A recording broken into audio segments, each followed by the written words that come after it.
Satu kebijakan, tapi diterapkan berbeda-beda di sekolah. Apakah itu pernah terjadi di tempat Bapak dan Ibu? Assalamualaikum warahmatullahi wabarakatuh. Salam bahagia untuk Bapak Ibu hebat dimanapun berada. Pada video ini, saya akan membahas tentang penyamaan persepsi kebijakan pendidikan tahun 2026 khususnya dalam konteks pendampingan sekolah. Video ini penting untuk kepala sekolah, guru, dan pengawas agar kita tidak berjalan sendiri-sendiri, tetapi bergerak bersama dalam satu arah kebijakan yang sama. Perkenalkan, saya Aimulyati, pengawas sekolah cabang Dinas Pendidikan Wilayah 6. Pada kesempatan ini saya akan mengajak Bapak dan Ibu memahami arah kebijakan pendidikan tahun 2026 secara utuh, praktis, dan kontekstual. Mari kita mulai dari pertanyaan. Mengapa penyamaan persepsi itu penting? Nah, Bapak dan Ibu hebat, kebijakan pendidikan ini dinamis, terus berkembang mengikuti kebutuhan zaman, tantangan global, dan karakter peserta didik. Namun, yang sering terjadi, persoalan bukanlah kebijakannya, melainkan cara kita memandang kebijakan tersebut. Satu regulasi bisa dimaknai beberapa oleh sekolah yang berbeda. Akibatnya, program sekolah menjadi tidak selaras, bahkan menyimpang dari tujuan awal kebijakan. Nah, pada pengawasan sekolah, bukan sekedar untuk mengadministrasikan. Jadi, kami pendampingan dilakukan untuk memastikan kebijakan dipahami secara benar, membantu kepala sekolah memimpin pembelajaran, serta mendukung guru dalam mengimplementasikan kebijakan di kelas. Pendampingan bukan mencari kesalahan, tetapi menguatkan dan menuntun sekolah agar tetap di jalur kebijakan. Namun, pendampingan akan efektif jika ada kesamaan pemahaman. Tanpa penyamaan persepsi, satu kebijakan bisa melahirkan banyak interpretasi. Dengan persepsi yang sama, perencanaan sekolah lebih terarah, program berjalan lebih efektif, dan tujuan kebijakan lebih mudah tercapai. Lalu, apa tujuan utama dari pendampingan kali ini? Baik, pertama, menyamakan pemahaman kebijakan pendidikan tahun 2026. Kedua, menguatkan peran kepala sekolah sebagai pemimpin pembelajaran. Ketiga, memberdayakan guru agar kebijakan hadir nyata dalam pembelajaran. Kebijakan tidak berhenti di dokumen, tetapi hidup di kelas dan dirasakan oleh murid. Semua itu tentu berpijak pada regulasi yang jelas. Nah, seluruh kebijakan yang dibahas memiliki dasar hukum resmi, mulai dari rujukan kurikulum nasional hingga regulasi Kemendikdasmen. Ini penting agar sekolah tidak ragu, tidak takut, dan salah arah, salah langkah karena semua berjalan sesuai aturan. Salah satu regulasi penting adalah perubahan kurikulum nasional. Di sini saya ada beberapa sumber, yaitu sumber dari kurikulum Kemendikdasmen Go ID dan JDIH Kemendikdasmen Go ID. Nah, perubahan kurikulum di dalam perubahan kurikulum Bapak dan Ibu, mulai tahun 2025 pemerintah menetapkan arah kurikulum baru nasional melalui Permendikdasmen nomor 13 tahun 2025. Aturan ini sering dianggap sebagai kurikulum baru, padahal sebenarnya ini adalah penyempurnaan dari arah yang sudah kita jalani. Jadi, tidak perlu khawatir, kita tidak mulai dari nol. Yang pertama adalah kurikulum nasional itu lebih fleksibel. Perubahan pertama yang sangat terasa adalah fleksibilitas kurikulum. Sekolah diberikan ruang untuk menyesuaikan kurikulum dengan konteks dan kebutuhan murid. Tidak semua sekolah harus sama persis, yang penting tetap mengacu pada standar nasional. Maknanya, sekolah bisa berinovasi, guru punya ruang berkreasi, kurikulum tidak lagi kaku. Yang kedua adalah penekanan pada kompetensi, bukan tumpukan materi. Permendikdasmen Nomor 13 tahun 2025 ini menegaskan bahwa yang utama adalah kompetensi murid, bukan seberapa banyak materi yang selesai, tetapi seberapa dalam murid memahami. Ini sejalan dengan arah pembelajaran mendalam. Yang ketiga adalah penguatan karakter dan profil lulusan. Perubahan kurikulum 2025 ini juga menekankan penguatan karakter dan profil lulusan. Murid tidak hanya cerdas secara akademik, tetapi juga memiliki sikap, nilai, dan kepekaan sosial. Inilah mengapa pembelajaran tidak bisa hanya berorientasi nilai. Yang keempat yaitu integrasi pembelajaran intrakurikuler dan kurikuler. Di kurikulum 2025, pembelajaran intrakurikuler dan kurikuler ini tidak dipisahkan secara kaku. Keduanya saling menguatkan. Apa yang dipelajari di kelas bisa diperdalam lagi melalui proyek atau kegiatan kontekstual. Yang kelima adalah penilaian sebagai alat refleksi. Jadi penilaian dalam kurikulum nasional 2025 tidak lagi hanya untuk memberi angka. Penilaian ini digunakan sebagai alat refleksi baik bagi murid maupun untuk gurunya sendiri. Yang dinilai bukan hanya hasil akhir tetapi juga proses belajarnya. Yang keenam adalah proses dari gurunya semakin strategis. Dalam Permendikdasmen nomor 13 tahun 2025, guru diposisikan sebagai perancang pembelajaran. Guru tidak sekedar melaksanakan tetapi merancang pengalaman belajar yang bermakna. Ini sekaligus menuntut profesionalisme guru. Nah, peran kepala sekolah dan pengawas yaitu perubahan kurikulum ini juga menegaskan yaitu bukan hanya mengawasi administrasi tetapi mendampingi mutu pembelajaran. Supervisi diarahkan pada kualitas proses belajar di kelas. Bapak dan Ibu, Permendikdasmen nomor 13 tahun 2025 itu menegaskan bahwa kurikulum nasional diarahkan pada pembelajaran yang fleksibel, mendalam, dan berorientasi pada kompetensi serta karakter dari muridnya. Perubahan ini bukan untuk membebani, tetapi untuk memberi ruang tumbuh. Tugas kita adalah memahami esensinya, lalu menerapkan secara bertahap dan kontekstual di sekolahnya masing-masing. Baik, Bapak dan Ibu, selanjutnya adalah salah satu perubahan yang paling penting dalam kebijakan pendidikan tahun 2026, yaitu tentang penguatan standar proses pembelajaran sebagai aturan dalam Permendikdasmen nomor 1 tahun 2026.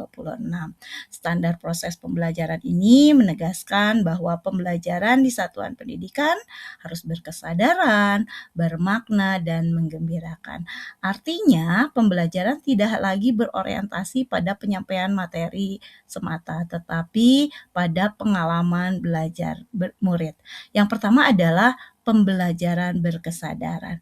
Berkesadaran di sini berarti guru merancang pembelajaran dengan penuh kesadaran terhadap tujuan pembelajaran, kebutuhan murid, dan juga konteks satuan pendidikan. Guru memahami mengapa materi ini diajarkan, untuk apa nih murid kita mempelajarinya, dan bagaimana dampaknya bagi perkembangan muridnya. Kita bisa implementasikan di sekolahnya, misalkan guru tidak lagi mengajar karena sudah di silabus atau tetapi karena jelas tujuan dan manfaatnya bagi murid. Perencanaan pembelajaran menjadi lebih efektif dan bukan sekadar administratif. Yang kedua adalah pembelajaran bermakna. Nah, pembelajaran bermakna di sini berarti apa yang dipelajari murid memiliki keterkaitan dengan kehidupan nyata. Murid memahami hubungan antara materi dengan pengalaman sehari-hari, lingkungan, dan tantangan masa depan. Misalkan kita implementasikan di sekolah nih, pembelajaran lebih kontekstual, mengaitkan materi dengan masalah nyata, murid tidak hanya menghafal tetapi memahami dan mampu mengaplikasikan. Berikutnya adalah pembelajaran menggembirakan. Menggembirakan bukan berarti pembelajaran selalu untuk bermain, tetapi murid merasa aman, nyaman, dan dihargai dalam proses belajar. Misalkan nih kita implementasikan di sekolah, suasana kelas lebih humanis, guru membangun relasi yang positif, kemudian murid berani bertanya, mencoba, dan salah tanpa takut disalahkan. Nah, dalam proses pembelajaran tahun 2026, peran guru mengalami pergeseran penting. Guru tidak lagi menjadi satu-satunya sumber belajar, tetapi menjadi teladan, pendamping, dan fasilitator pembelajaran. Guru menuntun bukan mendominasi, tetapi menjadi ruang murid untuk berpikir dan bereksplorasi, mendorong refleksi bukan hanya dari hasil belajar saja. Standar proses pembelajaran juga menekankan pentingnya pembelajaran mendalam. Pembelajaran tidak berhenti pada memahami, tetapi melanjutkan pada mengaplikasi dan merefleksi. Tahap pentingnya yaitu memahami konsep, mengaplikasi dalam bentuk nyata, merefleksi proses dan hasilnya. Jadi, pembelajaran tahun 2026 diarahkan untuk mengembangkan murid secara utuh melalui penguatan olah pikir, olah hati, olah rasa, dan olahraga. Jadi tidak hanya kognitif saja, tetapi juga karakter, empati, kreativitas, dan juga kesehatan jasmani. Berikutnya yaitu tentang pemanfaatan teknologi dalam pembelajaran tidak lagi sekedar untuk pendukung, tetapi terintegrasi secara bijak baik digital maupun non-digital. Implementasinya, teknologi digunakan sesuai kebutuhan, tidak memaksakan digital tetapi tepat guna. Fokus pada kualitas belajar murid. Hal baru yang ditekankan dalam standar proses pembelajaran tahun 2026 adalah refleksi. Guru diajak untuk merefleksi perencanaan dan pelaksanaan pembelajaran sebagai bagian dari peningkatan kualitas secara berkelanjutan. Jadi Bapak dan Ibu, standar proses pembelajaran tahun 2026 ini menegaskan bahwa pembelajaran harus dirancang secara sadar, bermakna, menggembirakan, mendalam, holistik dan reflektif dengan guru sebagai pendamping tumbuh kembang muridnya. Nah, sekarang Bapak dan Ibu, kita lihat perbandingan kebijakan ini. Sebenarnya aturan lama itu tidak salah, tetapi aturan baru hadir untuk memperkuat dan memperdalam arah pembelajarannya. Yang pertama adalah orientasi pembelajaran. Nah, pada aturan lama pembelajaran sudah berpusat pada murid. Namun, pada aturan baru pembelajaran tidak hanya berpusat pada murid, tetapi juga harus disadari, dimakna, dirasakan oleh murid. Sederhananya begini, murid tidak hanya ikut belajar, tetapi tahu sedang belajar untuk apa dan sedang apa. Yang kedua adalah pendekatan pembelajaran. Aturan lama menekankan pembelajaran kontekstual dan diferensiasi itu sudah bagus. Di aturan baru, pendekatan ini diperdalam menjadi pembelajaran mendalam. Artinya, guru tidak sekedar menyesuaikan metode, tetapi juga memastikan murid benar-benar paham, mencoba, dan merefleksikan. Yang ketiga adalah dimensi perkembangan murid. Di aturan lama, perkembangan murid dilihat dari sisi dari kognitif, afektif, dan psikomotor.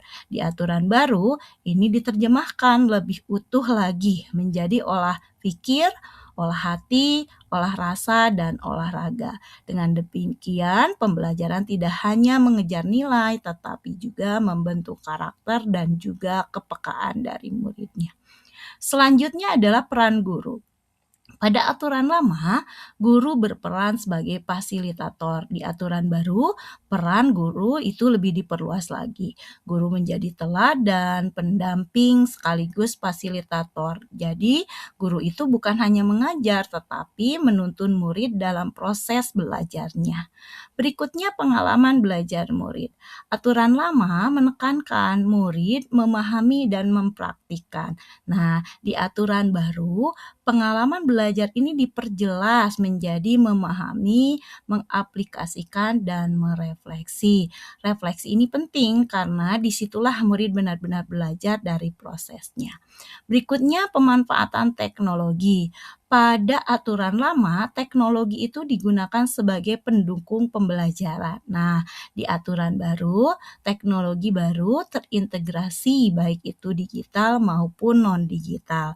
Artinya, teknologi digunakan jika memang membantu belajar, bukan sekedar mengikuti tren. Selanjutnya penilaian dan refleksi. Di aturan lama, penilaian proses belum ditegaskan secara eksplisit. Nah, di aturan baru, refleksi terhadap perencanaan dan pelaksanaan pembelajaran menjadi bagian penting. Jadi, guru tidak hanya menilai murid, tetapi juga merefleksikan praktik mengajarnya sendiri. Jadi, Bapak dan Ibu, aturan baru ini bukan menghapus yang lama, tetapi memperkuat, memperdalam, dan memanusiakan pembelajaran. Kalau dulu kita fokusnya pada sudah mengajar apa, nah sekarang kita diajak bertanya, apakah murid-murid sudah belajar? Nah, perbandingan ini menunjukkan bahwa arah kebijakan pendidikan tahun 2026 ini semakin jelas. Pembelajaran yang mendalam, reflektif, holistik, dan berpikir pada murid. Bapak dan Ibu, setelah kita melihat berbagai perubahan regulasi, sekarang kita masuk ke bagian penting, yaitu inti dari seluruh perubahan. Kalau boleh disederhanakan, inti perubahan ini bukan soal ganti aturan, tetapi soal mengubah cara kita memandang pembelajaran dan peran kita sebagai pendidik, dari mengajar ke membelajar. Dulu tanpa sadar kita sering fokus pada sudah belajar apa hari ini. Nah, sekarang fokusnya bergeser menjadi apakah murid-murid benar-benar belajar hari ini? Ini perubahan yang sangat penting, pergeseran dari mengajar ke membelajarkan. Jadi guru tidak hanya menyampaikan materi, guru memastikan murid paham, mencoba, dan berkembang keberhasilannya. Selanjutnya, dari kejar materi ke pembelajaran mendalam. Inti perubahan berikutnya adalah meninggalkan budaya kejar materi. Lebih baik materi sedikit tapi dipahami, tetapi banyak yang maknanya untuk murid. Jadi pembelajaran diarahkan menjadi mendalam, murid memahami, mengaplikasikan, baru merefleksikan. Nah, selama ini kita sering fokus pada nilai akhir, padahal nilai akhir itu hanya hasil, bukan keseluruhan cerita belajar. Dari seragam ke pihak murid, ini perubahan lainnya adalah keberpihakan pada murid. Jadi pembelajaran tidak lagi harus seragam caranya, tetapi adil sesuai dengan kebutuhan muridnya. Murid dipahami sebagai individu dengan kecepatan minat dan latar belakang yang berbeda. Selanjutnya, dari pembelajaran ini tidak lagi melihat murid dari satu sisi saja. Jadi kebijakan pendidikan tahun 2026 ini menekankan pengembangan murid secara utuh. Artinya kecerdasan, karakter, emosi, dan kesehatan itu berjalan secara bersamaan melalui olah pikir, olah hati, olah rasa, dan olahraga. Jadi Bapak dan Ibu, inti perubahan kebijakan pendidikan tahun 2026 ini adalah pembelajaran yang mendalam, reflektif, holistik, dan benar-benar berpihak kepada murid. Nah, berikutnya adalah perubahan istilah. Nah, perubahan istilah ini bukan sekedar ganti kata, tetapi perubahan cara pandang. Yang penting bukan menghafal istilah, melainkan memahami makna dan ruh kebijakannya. Nah, Bapak dan Ibu, pada slide ini kita melihat perubahan istilah, baik yang mungkin tampak sederhana, tetapi sebenarnya membawa perubahan cara pandang yang cukup besar. Istilah-istilah ini diganti supaya terlihat baru, tetapi untuk mengingatkan kita kembali pada hakikat pendidikan. Nah, istilah peserta didik diganti menjadi murid. Maknanya adalah murid di posisi sebagai subjek aktif bukan objek, kemudian murid mengalami pertumbuhan dan perkembangan, hubungan guru-murid menjadi lebih manusiawi. Biasanya bahasanya memang sederhana, tapi maknanya lebih mendalam. Yang kedua adalah kegiatan pembelajaran. Pengalaman belajar nih, dulu kita fokus pada kegiatan pembelajaran apa yang dilakukan guru. Sekarang bergeser menjadi pengalaman belajar. Apa yang dialami murid? Maknanya fokus pada makna belajar, kemudian murid terlibat secara sadar dan belajar itu bukan sekedar aktivitas, tapi adalah sebuah pengalaman. Berikutnya yaitu proses pembelajaran menjadi proses memuliakan murid. Ini istilah yang sangat kuat maknanya. Pembelajaran menjaga martabat murid, murid dihargai, didengar, dan dilibatkan. Tidak ada pembelajaran yang merendahkan. Belajar bukan hanya soal pintar, tetapi soal dimanusiakan. Selanjutnya yaitu hasil belajar. Sekarang menjadi perkembangan murid. Istilah hasil belajar sering identik dengan nilai. Sekarang ditekankan pada perkembangan murid. Maknanya setiap murid ini punya progres masing-masing. Tidak hanya membandingkan angka, tetapi tumbuh lebih penting dari hasil instannya. Selanjutnya, istilah dari penilaian menjadi asesmen. Nah, penilaian ini sering merasa dihakimi, sedangkan asesmen menekankan pada fungsi membantu murid belajar. Jadi maknanya asesmen ini dilakukan selama proses, digunakan untuk memperbaiki pembelajaran, bukan sekedar memberi nilai akhirnya. Berikutnya yaitu hukuman menjadi disiplin positif. Jadi pendekatan hukuman ini diganti dengan disiplin positif. Maknanya ini fokus pada pembelajaran perilaku. Murid dibimbing bukan ditakuti. Kesalahan yang dijadikan sarana pembelajaran. Lingkungan sekolah menjadi budaya sekolah aman dan nyaman. Di sini lingkungan tidak hanya soal fisik sekolah, tetapi maknanya nih, sekolah harus aman secara psikologis, murid merasa diterima, guru dan murid juga merasa nyaman belajar dan bekerja. Berikutnya pengajaran.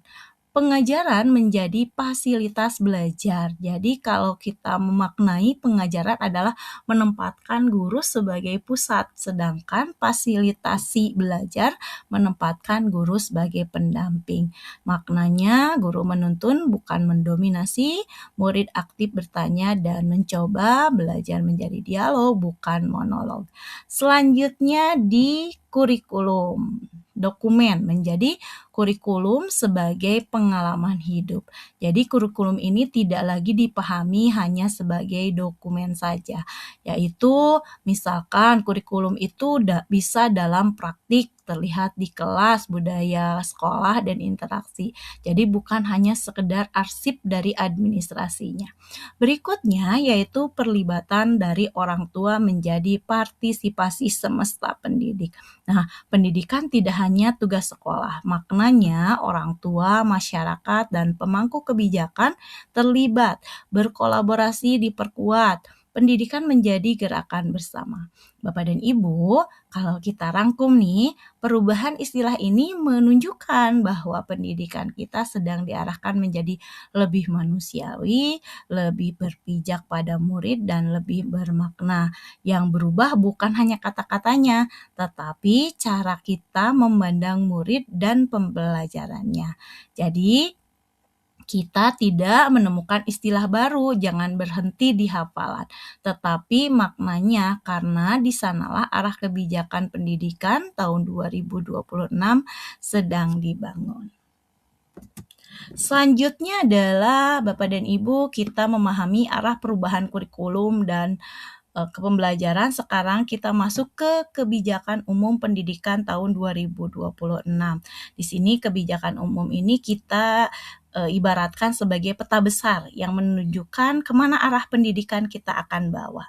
Yang pertama adalah beasiswa Talenta Indonesia dan beasiswa Garuda.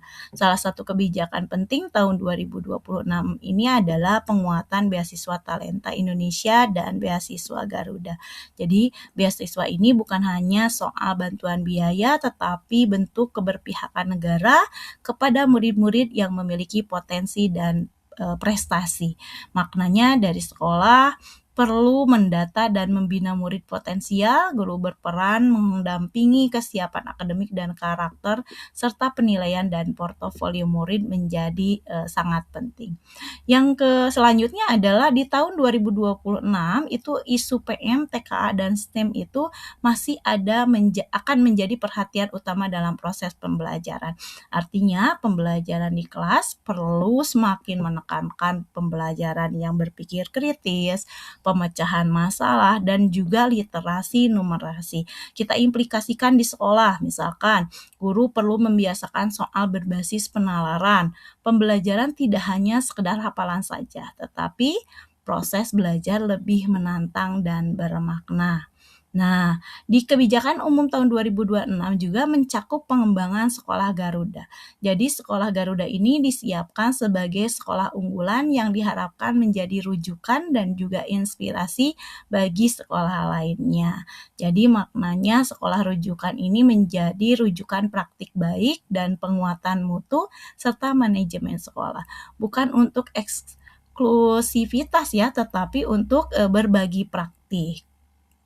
Selanjutnya selain ada Sekolah Garuda tahun 2026 juga akan diluncurkan sekolah model khususnya untuk penguatan PM dan KKA. Jadi sekolah model ini berfungsi sebagai contoh nyata implementasi kebijakan di lapangan. Implementasinya nanti sekolah akan belajar langsung dari praktik nyata. Kebijakannya tidak hanya konsep tetapi bisa dilihat dan ditiru. Nah, di Pancawaluya